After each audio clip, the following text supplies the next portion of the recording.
శివలింగానికి అభిషేకం చేసేవారు ఈ 10 తప్పులు చేయకండి, లేదంటే కష్టాలు తప్పవు.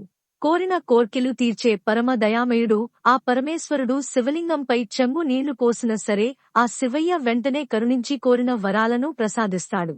అయితే శివునికి అభిషేకం చేసేటప్పుడు మనం భక్తితో ఉన్నా సరే మనం తెలియక చేసే చిన్న పొరపాటు కూడా ఆ పరమశివునికి కోపం తెప్పిస్తుందని, తద్వారా మీ జీవితంలో లేనిపోని ఆటంకాలు ఎదురవుతాయని వేద పండితులు సూచిస్తున్నారు. కాబట్టి శివ శాపం తగలకుండా శివానుగ్రహం మీ ఇంటిపై ఉండాలంటే శివునికి అభిషేకం చేసేటప్పుడు ఏ నియమాలు పాటించాలి, పొరపాటున కూడా చేయకూడని తప్పులు ఏమిటో ఈ వీడియోలో తెలుసుకుందాం.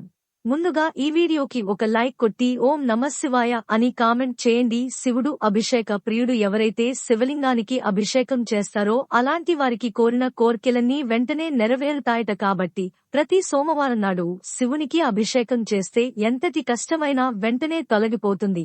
అయితే శివలింగానికి అభిషేకం చేసేవారు ఖచ్చితంగా తలస్నానం చేయాలి. తలస్నానం చేయకుండా శివలింగానికి అభిషేకం చేయకూడదు. అలాగే తలకు నూనె రాసుకుని శివలింగానికి అభిషేకం చేయకూడదు. అలాగే వేగంగా శివలింగానికి అభిషేకం చేయకూడదు. శివలింగానికి నెమ్మదిగా అభిషేకం చేస్తూ మనసులో ఓం నమఃశివాయ అనే మంత్రాలు చదవాలి. అప్పుడు మాత్రమే మీ అభిషేకాలకు ఫలితం దక్కుతుంది. ఆవు పాలతోనే శివలింగాన్ని అభిషేకించాలి. అంతేకాని గేదె పాలతో శివలింగానికి అభిషేకం చేయకూడదు. అయితే ప్రస్తుత కాలంలో చాలామంది భక్తులు ప్యాకెట్ పాలతో నేరుగా శివునికి అభిషేకం చేస్తున్నారు. ఇలా చేసే అభిషేకాలకు ఎలాంటి ఫలితం లభించదు. ప్యాకెట్లో ఉన్న పాలను గ్లాసులో పోసుకుని శివునికి అభిషేకం చేయాలి. అలాగే మనలో చాలామంది రాగి చెంబులో పాలు పోసి శివునికి అభిషేకం చేస్తూ ఉంటారు. కానీ ఇలా అస్సలు చేయకండి. ఎందుకంటే రాగి చెంబులో ఉండే రసాయనాలు కారణంగా రాగి చెంబులో పాలు పోయేగానే అవి విషపూరితంగా మారుతాయట. ఆ పాలతో శివునికి అభిషేకం చేయకూడదు. కాబట్టి ఇప్పటి నుండి అయినా రాగి చెంబులో పాలు పోసి శివునికి అభిషేకం చేయకండి. శివునికి అభిషేకం చేయడానికి ఇత్తడి చెంబును కానీ వెండి కలశాన్ని కానీ ఉపయోగించవచ్చిక. ఆవు పాలతో శివునికి అభిషేకం చేసిన తర్వాత మరల నీటితో అభిషేకం చేయాలి. అప్పుడే మీ అభిషేకానికి రెట్టింపు ఫలితం దక్కుతుంది. సాధారణంగా అన్ని శివాలయాల్లో నలుపు రంగు శివలింగం ఉంటుంది. కానీ కొన్ని శివాలయాల్లో తెలుపు రంగు శివలింగం లేదా స్ఫటిక శివలింగం ఉంటుంది. ఈ శివలింగాలకు అత్యంత శక్తి ఉంటుందట. కాబట్టి తెలుపు రంగు శివలింగాన్ని మరియు స్ఫటిక శివలింగాన్ని ఎవరు కూడా ముట్టుకోకూడదు, లేదంటే ఆలింగం పవిత్రతకు కోల్పోతుంది. శివునికి అభిషేకం చేసిన తర్వాత నేలపై పడిన నీటిని తొక్కకూడదు. ఎంతో పవిత్రమైన శివలింగాన్ని చూపుడు వేలుతో ముట్టుకోకూడదు. అలాగే చూపుడు వేలుతో విభూది బొట్టు పెట్టుకోకూడదు. ఇక మనలో చాలా మంది మారేడు దళాలతో శివుడిని పూజిస్తారు. అయితే శివుడికి సమర్పించే మారేడు దళాలు చిల్లులు లేకుండా శుభ్రంగా ఉండాలి. దేవతలకు దేవుడు ఆ పరమేశ్వరుడు. కాబట్టి శివాలయంలో ముక్కోటి దేవతలు తిరుగుతూ ఉంటారట. శివాలయానికి వెళ్లగానే ముందుగా కాళ్లు చేతులు శుభ్రం చేసుకోవాలి. శివాలయంలో అడుగు పెట్టగానే మొదటిగా ధ్వజస్తంభాన్ని దర్శించుకోవాలి. ఎందుకంటే శివాలయంలో ఉన్న ధ్వజస్తంభం దగ్గర శివపార్వతులను నివసిస్తారట. కాబట్టి ధ్వజస్తంభం దగ్గర నెయ్యి దీపం వెలిగించి ధ్వజస్తంభానికి ప్రదక్షిణాలు చేస్తే శివ అనుగ్రహం సులభంగా కలుగుతుంది. సాధారణంగా ఏదైనా గుడికి వెళ్లగానే ముందుగా ప్రదక్షిణాలు చేస్తాము. కానీ శివాలయంలో మాత్రం గర్భగుడి చుట్టూ ప్రదక్షిణాలు చేయకూడదట. శివాలయంలో చండీ ప్రదక్షిణ కాని అర్ధ ప్రదక్షిణ కాని చేయాలి. అంతేకాని శివాలయం చుట్టూ ప్రదక్షిణాలు చేయకూడదు.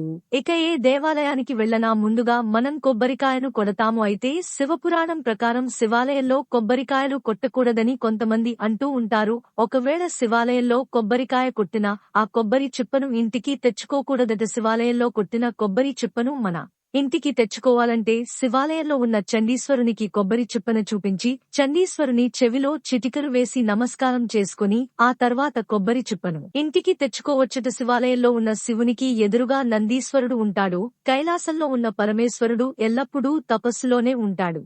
కాబట్టి శివాలయంలో ఉన్న నంది చెవిలో మీ కోరిక ఏదైనా చెప్పుకుని శివుడిని దర్శించుకుంటే ఆనందీశ్వరుడు మీ కోరికలన్నీ విని తపస్సులో ఉన్న పరమేశ్వరుడికి చెప్తాడట. మన కోరికలన్నీ నంది ద్వారానే శివునికి చేరుతాయి. కాబట్టి శివాలయంలో ఉన్న నంది చెవిలో తప్పకుండా మీ కోరికలను చెప్పుకుని నమస్కారం చేసుకోండి. అయితే నంది చెవిలో మీ కోరికలు చెప్పేటప్పుడు మీ గోత్రం పేరు అలాగే మీ పేరును చెప్పి తర్వాత మీ కోరికను అందుకు చెప్పాలి. అలాగే నంది కొమ్ముల మధ్య నుండి శివలింగాన్ని దర్శించుకుంటే కైలాస ప్రాప్తి కలుగుతుందని శివపురాణం వివరిస్తుంది. శివాలయానికి వెళ్లిన ప్రతి ఒక్కరూ ఏది చేసినా చేయకపోయినా తప్పనిసరిగా శివలింగానికి అభిషేకం చేయాలి. శివాలయానికి వెళ్లి శివునికి అభిషేకం చేయకపోతే ఎలాంటి పుణ్య ఫలితం లభించడం, ఆ శివయ్య కూడా తృప్తి చెందడు. కాబట్టి కనీసం చెంబుడు నీటితో నైనా శివలింగానికి అభిషేకం చేయండి.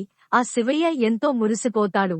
ఇక శివాలయానికి వెళ్లిన ప్రతి ఒక్కరూ విభూది బొట్టును కానీ గంధం బొట్టును కానీ తప్పనిసరిగా ధరించాలి. విభూదికి అత్యంత దైవ శక్తి ఉంటుంది. శివాలయంలో ఉన్న విభూతిని నుదిటిన ధరిస్తే మీ జాతకంలో ఉన్న దోషాలన్నీ వెంటనే తొలగిపోయి శివానుగ్రహం కలుగుతుంది. ఇక తులసి దళాలతో శివుడిని పూజించకూడదు. అయితే జిల్లేడు పూలతో శివుడిని పూజిస్తే ఆ శివయ్య త్వరగా కరుణిస్తాడట. అలాగే నందివర్ధన పూలతో శివుడిని పూజిస్తే మీ జీవితంలో ప్రశాంతత లభిస్తుంది. పారిజాత పుష్పాలతో శివుడిని పూజిస్తే కాలసర్ప దోషాలు అన్నీ తొలగిపోతాయి. అయితే శివ పూజలో పొరపాటు ఎరుపు రంగు పుష్పాలను ఉపయోగించకూడదు. ఇక శివలింగాన్ని పూజించేటప్పుడు శివలింగానికి కుంకుమ బొట్టు పెట్టకూడదని వేద పండితులు సూచిస్తున్నారు. ఎందుకంటే శివలింగానికి కుంకుమ పెడితే గాఢ తపస్సులో ఉన్న శివునికి వేడి చేస్తుందట. కాబట్టి శివలింగానికి కుంకుమ పెట్టకుండా శివుని మూడవ కన్ను చల్లబడాలని శివలింగానికి గంధం రాస్తారు. కాబట్టి శివాలయానికి వెళ్లేవారు శివునికి గంధం తీసుకెళ్లి సమర్పించండి.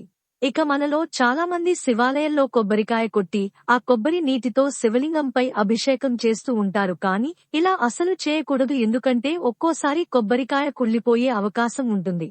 పొరపాటున కొబ్బరికాయ కుళ్లిపోతే ఆ నీటితో శివునికి అభిషేకం చేస్తే చాలా పెద్ద అపచారమని మన పండితులు సూచిస్తున్నారు. కాబట్టి శివలింగంపై నేరుగా కొబ్బరి నీటితో అభిషేకం చేయకూడదని అంటారు.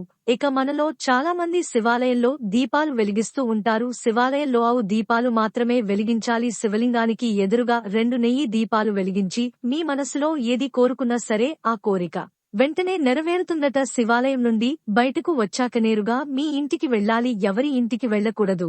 ఇది ప్రతి ఒక్కరూ గుర్త. శివాలయం నుండి ఇంటికి వెళ్లగానే ముందుగా కాళ్లు చేతులు శుభ్రం చేసుకుని ఇంట్లోకి అడుగు పెట్టాలి. ఇక సంతానం కోసమెదురు చూసే దంపతులు ఆవు నెయ్యితో శివలింగానికి అభిషేకం చేస్తే తప్పకుండా సంతాన ప్రాప్తి కలుగుతుంది. ఇక మనలో చాలా మంది విపరీతమైన డబ్బు సమస్యలతో ఇబ్బంది పడిపోతూ ఉంటారు. అలాంటివారు చెరుకుల సంతోష్ శివలింగానికి అభిషేకం చేస్తే డబ్బు పరంగా బాగా కలిసొస్తుంది. ఇక శివునికి అత్యంత ప్రీతికరమైన వాటిలో మారేడు దళాలు ఒకటి. ప్రతి సోమవారం శివునికి మారేడు దళాలు సమర్పిస్తే అనంత కోటి పుణ్యఫలితం లభించే ఇక పట్టిందల్లా బంగారమయం అవుతుందట. ప్రతి శివాలయంలో నవగ్రహాలు తప్పనిసరిగా ఉంటాయి. అయితే మనలో చాలా మంది భక్తులు నవగ్రహాలకు ప్రదక్షిణాలు చేయాలంటేనే తెగ భయపడిపోతూ ఉంటారు. కానీ శివాలయంలో ఉన్న నవగ్రహాలకు 9 ప్రదక్షిణాలు చేస్తే మీ జాతకంలో ఉన్న శని దోషాలన్నీ తొలగిపోయి విపరీతమైన అదృష్టం కలిసొస్తుందట. కాబట్టి ఇప్పటి నుండి అయినా శివాలయానికి వెళ్లినప్పుడల్లా నవగ్రహాలకు 9 ప్రదక్షిణాలు చేయండి. ఎలాంటి దోషం ఉండదు. ఇక సంపంగి పూలను మాత్రం పొరపాటున కూడా శివునికి సమర్పించకూడదు. ఈ వీడియోలోని విషయాలు మీకు ఏమాత్రం ఉపయోగపడిందనిపించినా వెంటనే ఒక లైక్ చేసి మీ బంధుమిత్రులకు కూడా తప్పకుండా షేర్ చేయండి.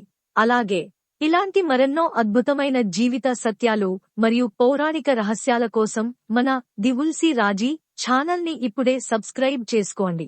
ఈ వీడియోపై మీ అభిప్రాయాలను కింద కామెంట్స్ లో తెలియజేస్తూ ఆ 7 కొండల వాడిని స్మరిస్తూ ఓం నమఃశివాయ అని రాయడం మాత్రం మర్చిపోకండి. ధన్యవాదాలు.